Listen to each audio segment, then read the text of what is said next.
Hey there, students. Thank you for being part of this presentation. My name is Luis Silva, and today we're looking at Latin American revolutions, 1800 all the way to 1830. What will we learn today? Well, today we are going to identify the causes and results of the revolutions in Latin America. Let's move on. From the year 1500 all the way to 1800, Latin America was colonized by Europeans, especially Spain. European nations used mercantilism to gain wealth from their colonies. As you can see from the image to the bottom right, you see that a whole bunch of wealth was transferred from the Americas all the way to Europe.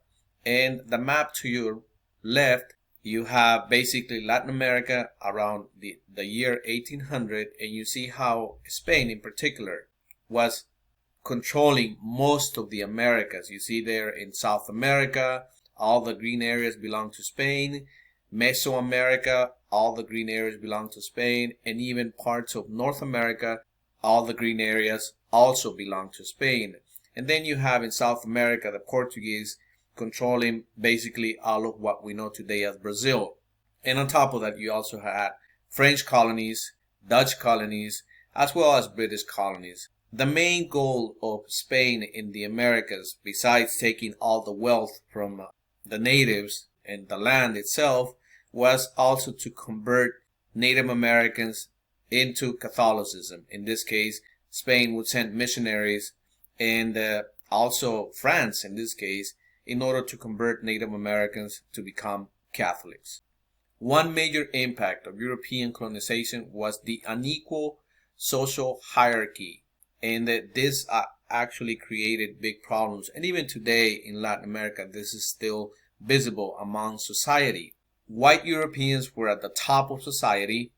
Peninsulares were royal governors sent by the king to enforce mercantilism and maintain order in the colonies. Also, as you can see here from the image at the bottom, the division in Spanish colonial society, you see the whole or the different groups that made up Latin American society. You had mestizos, you had mulattoes, you had Europeans, in this case, peninsulares and creoles, you had Indians as well as Africans. Spanish colonists living in the Americas were called creoles. They had land and wealth, but had no political power. The lack of European women in America led to intermarriage and a large mixed race population that made up the next level of the social hierarchy. Mestizos were the offsprings of Europeans and Indians. Mulattoes were the offspring of Europeans and Africans. Indians and African slaves made up the bottom of the social hierarchy, very sadly. In this case, the natives, which were the original people of the Americas, they were placed way at the bottom of the social hierarchy. Indians and slaves were used as workers for creoles in the different plantations in the Americas. From 1800 to 1830, Latin American colonies began declaring independence from European nations and establishing democracies throughout the Americas. Once again, if you see the map to the left, Latin America in the 1800s, how it was dominated mostly by, in this case, the Spaniards. And then you see Latin American in 1830 to the right, the map. You see that most of Latin America had declared itself independent from Spain. And you see some of the biggest leaders that led the American Revolution, such as Simón Bolivar, San Martin. You see that basically in South America. And you also have like the big battles, major battles that took place between Latin American people and, in this case, Europe and Spain. Now here is a quick discussion question for you to think about. Question number 1 says, which social group will lead these revolutions in Latin America and why? Question number 2, where did they get the idea of revolt and created democracies? Please think about both questions. Think about who were the leaders of the, in this case, all of Latin American revolutions, and where did they get the ideas to rebel against the mother country, in particular Spain? think about it, and you will come to the conclusion that most of these leaders in Latin America, they were educated in Europe, and they were influenced by the ideas of the Enlightenment, and they brought those ideas back to the Americas, and ultimately led to them declaring themselves independent from European nations. By the late 1700s, Latin Americans were inspired to gain independence because of the success of the American as well as French revolutions. The ideas of the Enlightenment inspired independence, especially among the well-educated Creole class. And here you have, basically to the right, the map, you have Enlightenment ideas spreading to Latin America between 1789 and 1810. You have the ideas of John Locke, Alma Spain.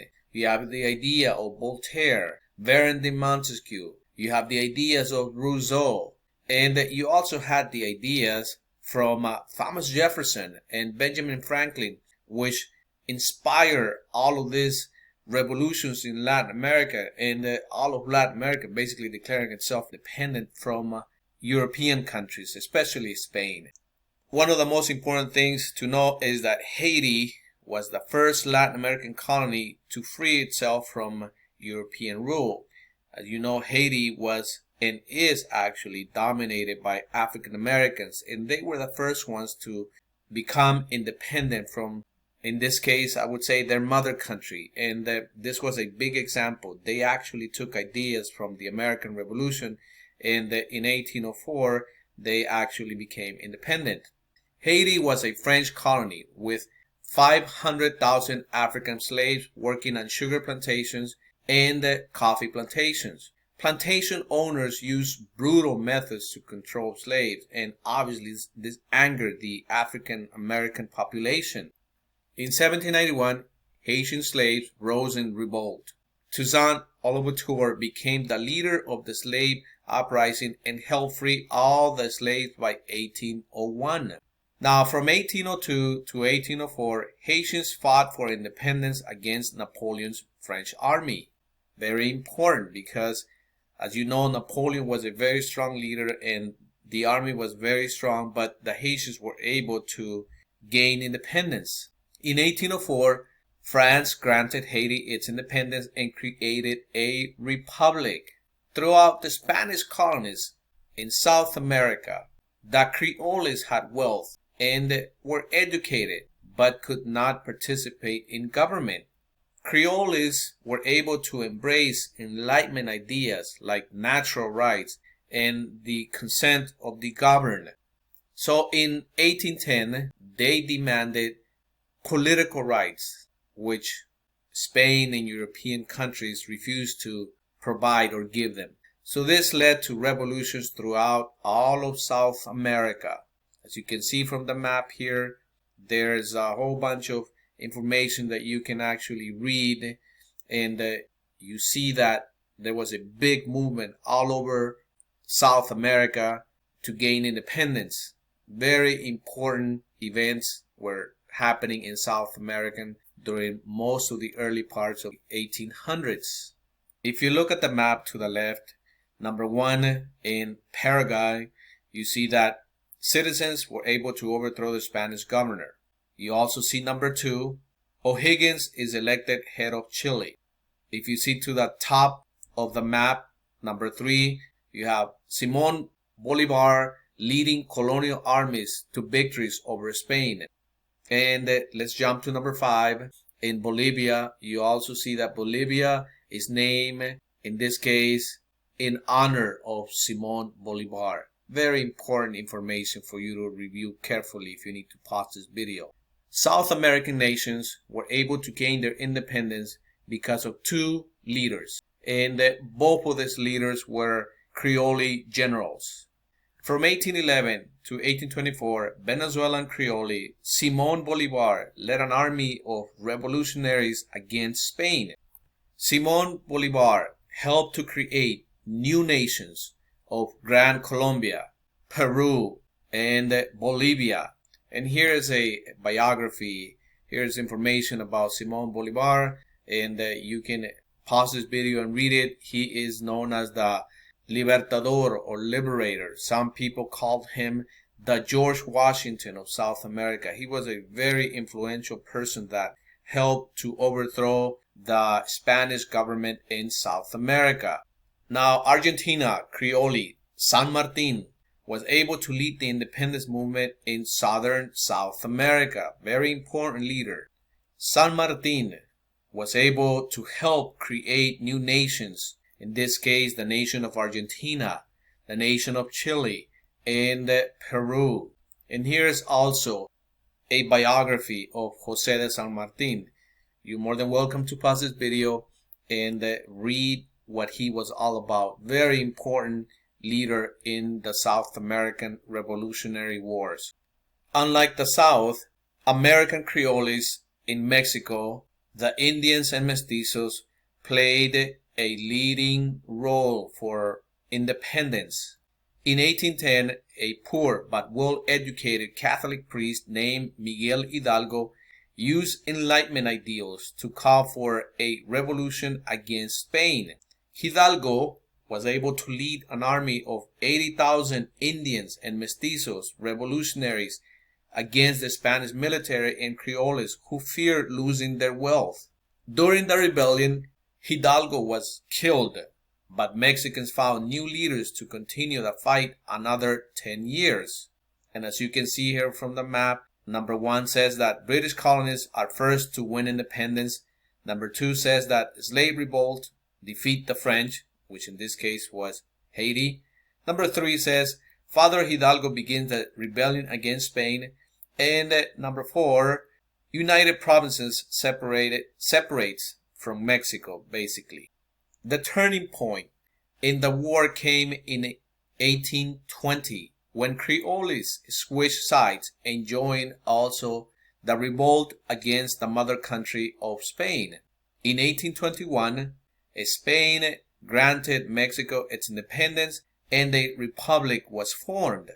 Throughout Latin America, new democratic republics were created, but Latin Americans did not have a history of self-government, and many of the new governments were very unstable, and this created problems even up to today.